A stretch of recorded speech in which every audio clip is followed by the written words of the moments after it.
Hi, welcome to inventRight. This is Stephen, and today I'm going to show you how to build a prototype, a real inexpensive prototype.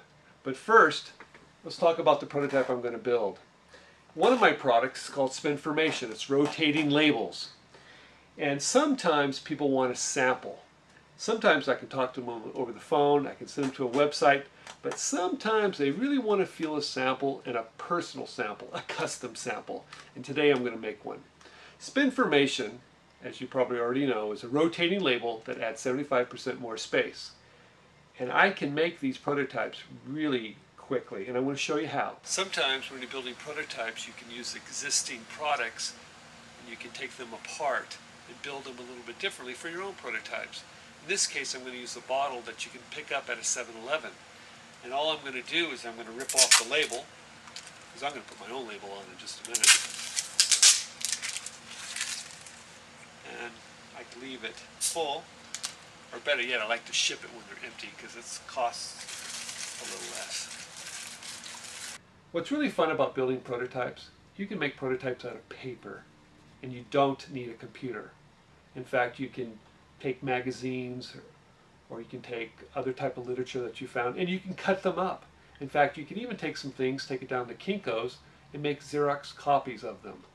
Cut them up, and then build your prototype. Because on film, they'll look real. They'll look like the real deal. In fact, you can take a picture of it and make a cell sheet, and it will look fantastic. And I'm going to cut this out now.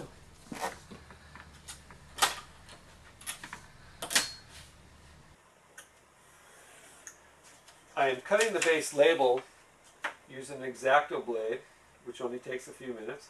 You have to be careful that you do not want to cut your fingers. So just do it slow. It's pretty easy. A regular glue stick. Now I have my base label. I'm going to lay some glue down on both ends like this. And I'm going to wrap it on this container just like this.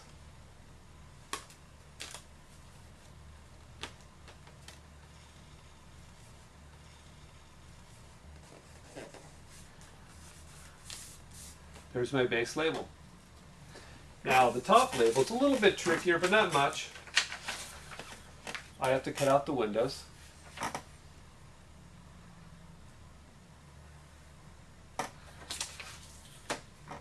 It just takes a few minutes, but you want to be careful. You want to do a good job.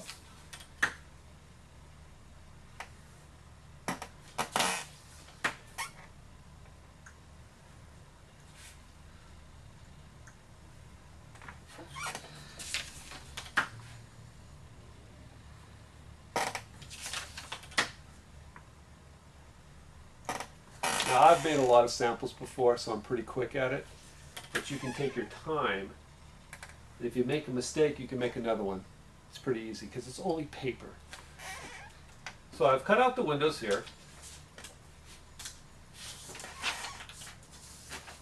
Just like this. Now I'm going to take my top label. And I take my glue stick. I'm going to run a couple beads of glue down. I'm going to take this here and I'm going to apply it to the top.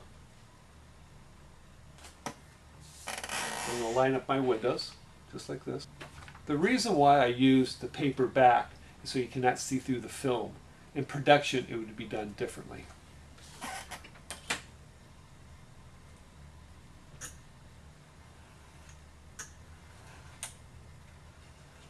Always make sure you use a sharp blade. It makes life much easier.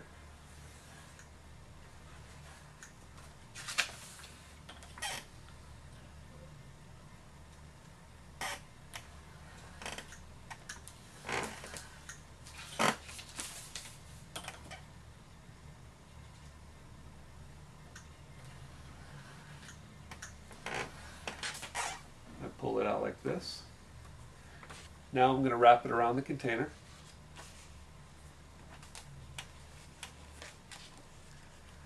Just like this, but I have to glue it again, so let me put a little bit of glue down.